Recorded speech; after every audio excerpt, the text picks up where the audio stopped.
Hey guys, how's it going? I hope you're all doing fantastic. Today I want to share with you my top 5 tips for travel photography.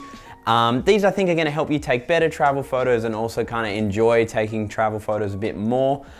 This isn't going to be a regular technical kind of tip video. These are just my thoughts and stuff I tell my friends and other photographers I know when they ask about travel photography. Unlike the previous videos, this video is going to be here. We're not going to be out taking photos because unfortunately last night we were put into lockdown here in Perth. So I wanted to get a video out to you guys still, and so I've pushed this other video back till next week. So I thought ironically we can make a video on some travel photography tips. So hopefully when we're out of this, I can go out and use them. But in the meantime, if you're able to go out, you can use these tips on your next trip. Okay, so jumping into tip number 1. Tip number 1 is to use a small camera. I've said for a while now that by using a small camera, I think you're going to be more inclined to take it with you when it comes to walks, hikes, dinners, things you're out doing when you're traveling. If you're lugging around a big DSLR, I'm sure you've probably developed those strong arm muscles to take it with you wherever, but you're not always going to be so inclined to take it to places that might not be as inviting. I know from experience that when I've taken my tiny cameras out with me, they're always just in my jacket pocket, or I can carry them on my shoulder, no problem. I have noticed that my friends with bigger DSLRs and bigger bags are always struggling and always frantic and trying to fit them in their packs. So I do realize that they take amazing photos and you can get really creative with the lens options, but at the end of the day, one thing that you need when taking travel photos is your camera. And if you're not going to take it with you wherever you go, it's kind of worthless. So having a small camera is definitely something that I really encourage to other photographers and something that I find that is really beneficial to my workflow. Now, the other main reason about having a smaller camera when out taking travel photos is that it is far less intimidating to other people. So when you're out taking photos, you're usually going to be out taking photos of people, scenes, landscapes, and oftentimes, if you're like me, a lot of the photos are going to involve people, and the last thing you want is to make people feel uncomfortable or be like, who the hell is this guy? So having a small camera, a small form factor, helps you blend in. It kind of shows you a bit more of a hobbyist, even though some small cameras right now are just insane in quality. So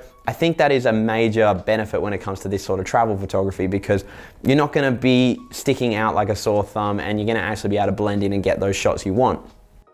Tip number 2 is I think that you should try and shoot in aperture priority. So if you've seen previous videos, you'll know that I absolutely love shooting in aperture priority. It's definitely my main setting on my Fujifilm and also my Sony when I'm out taking photos. Using aperture priority just helps the camera help you.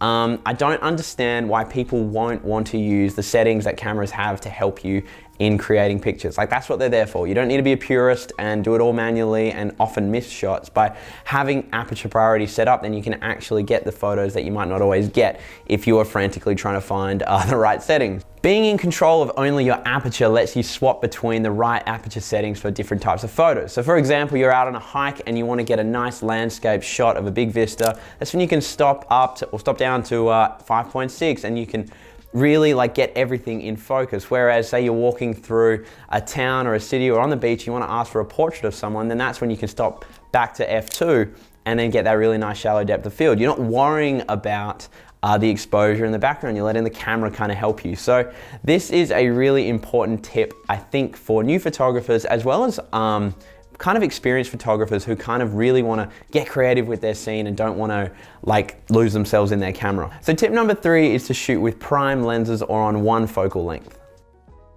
In my experience, what I've found by shooting on a limited range of focal lengths is that I let my environment come to me. I let the scene and setting come to me, and I can try and make them fit the camera and setup I've actually got. If I had all the zoom lenses and all the primes I could afford, I would constantly be changing lenses, have my bag open, and missing out on tons of shots that are really important to me. I think by having just 1 or maximum 2 amounts of focal length, you're kind of forced to get creative, and it really forces you to become a better photographer in terms of you're not relying on your lenses to make the shots for you. Now, I'm not going to say I'm against different focal lengths. When you're out on a hike, you're definitely going to want those super wide shots. Then you might want a zoom to get those some compressed portraits up on the mountains. So it's definitely up to you to decide. But what I'm saying is when you're out on a photo walk or on a mini shoot, limiting the amount of lenses you have deliberately is actually really beneficial. And in saying this, you're far less distracted when it comes to getting the right shot. You might have the perfect lens in your bag for the shot you see in front of you, but if you spent the time changing lenses,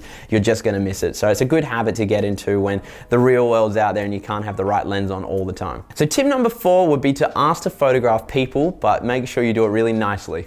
In my opinion, the most captivating part of travel photography and seeing photos from a different place is seeing images of people.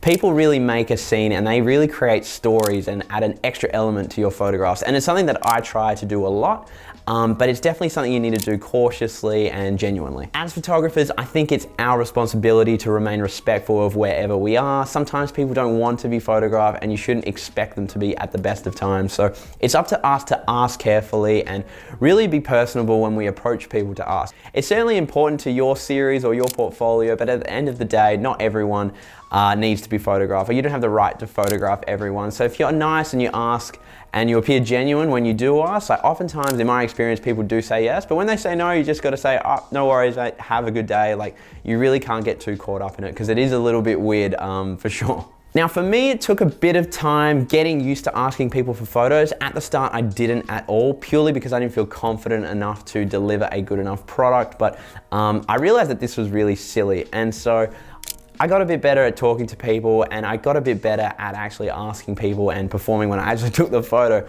And people are really happy to kind of hear that sometimes, but I always make sure to get their number or get their email to try and send them the photo, because that could be a really cool memory for them, and you want to make sure that you give them their photo back because they've helped you out in helping you build your portfolio or the series you're working on. A few mini tips that I have found work great when you're actually out and you want to ask someone to take their photo is to, one, be taking photos before you actually ask them. That's something really simple.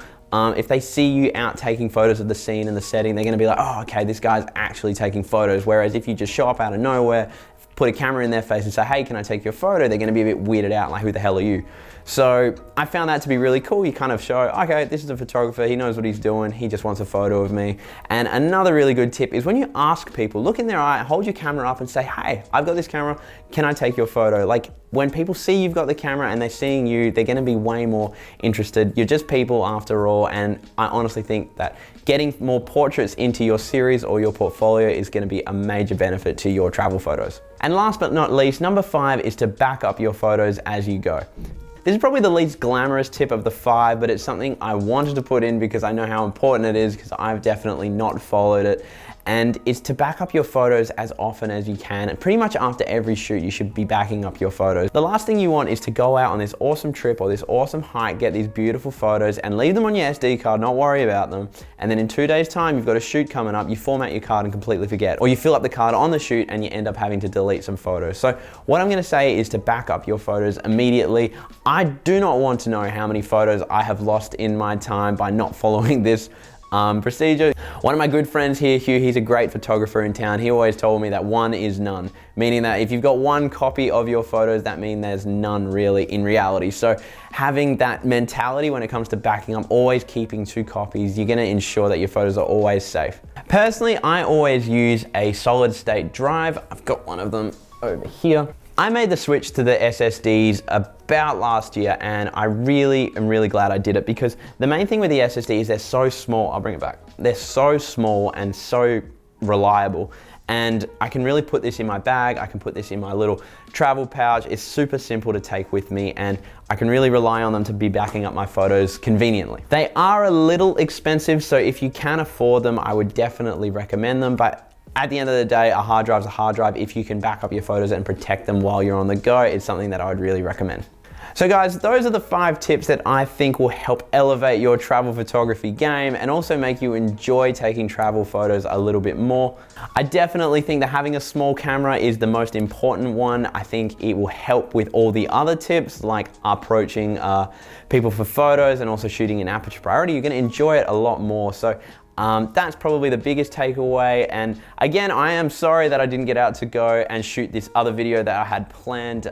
Usually I way more prefer being outside taking photos for you, but unfortunately we did go into this little lockdown. So hopefully that doesn't last as long as they are predicting, and it ends when they say it is going to end, and then next week I can get out and take some more photos. Otherwise guys, if you enjoyed this video, please like and subscribe. It really means a lot to me. If you did have any questions or any extra tips, leave them in the comments or send me a message. Always love hearing from you all.